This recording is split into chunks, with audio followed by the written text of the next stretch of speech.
Bien, bonjour, je m'appelle Yannick Etier, je suis un des pasteurs à l'Église de l'Espoir à Longueuil. Peut-être que vous me connaissez, peut-être pas.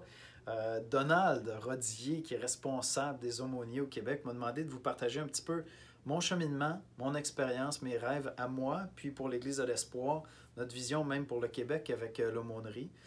Donc, je vous mentionne tout de suite que je suis un pasteur depuis de nombreuses années, plus de 25 ans maintenant.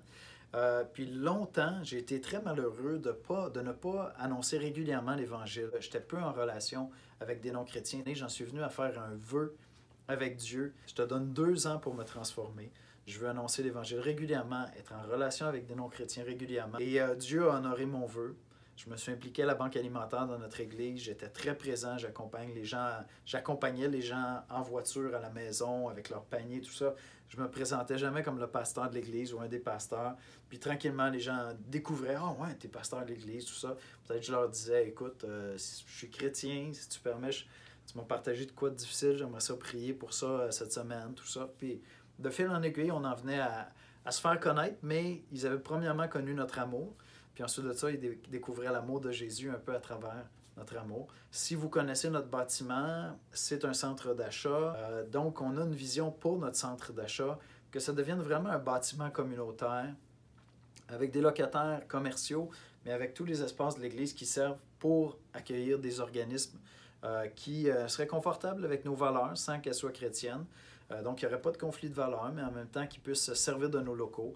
Ça fait partie de notre vision. Puis maintenant, il y a 2 ans, on a adopté avec le Conseil des anciens une vision, un rêve. C'est vraiment de l'ordre du rêve pour l'instant, mais le rêve de voir tous nos employés à temps plein, que ce soit les pasteurs ou le personnel de soutien, en venir à investir jusqu'à 20% de son temps pour connecter, servir la communauté, développer des relations, annoncer l'Évangile, et puis inspirer l'Église, puis conduire l'Église dans différents domaines dans la ville de Longueuil, selon ce que Dieu placera sur notre cœur. C'est là que l'aumônerie entre en jeu pour moi.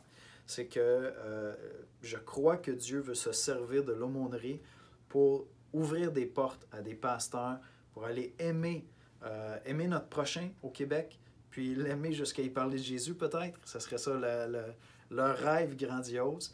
Et donc, je crois que Dieu se sent déjà de l'aumônerie. Je suis juste excité de voir ce qui se passe. Dans mon cas, à moi, pour Longueuil, bien, on a une très belle relation avec la police de Longueuil. Donc, je suis en train de me qualifier comme aumônier avec le rêve d'être éventuellement un aumônier auprès des policiers à Longueuil. Mais c'est mon rêve aussi que plusieurs de nos pasteurs soient aumôniers, trouvent leur champ à eux. Et donc, je crois que Dieu, à travers l'aumônerie au Québec, nous ouvre une porte. Vous savez, quand Paul dit de demander à ce que Dieu nous ouvre une porte large et efficace, je pense que Dieu nous ouvre une porte. Je le vois, c'est clair. Et je serais malheureux qu'on ne saisisse pas l'opportunité, les pasteurs du Québec, d'aller servir notre ville, d'être quelqu'un de significatif avec une carte de visite, s'investir, développer, être patient, ça prend des relations. Il faut prendre les gens là où ils sont, mais à travers ce beau ministère-là de l'aumônerie, je pense que Dieu nous ouvre une grande porte.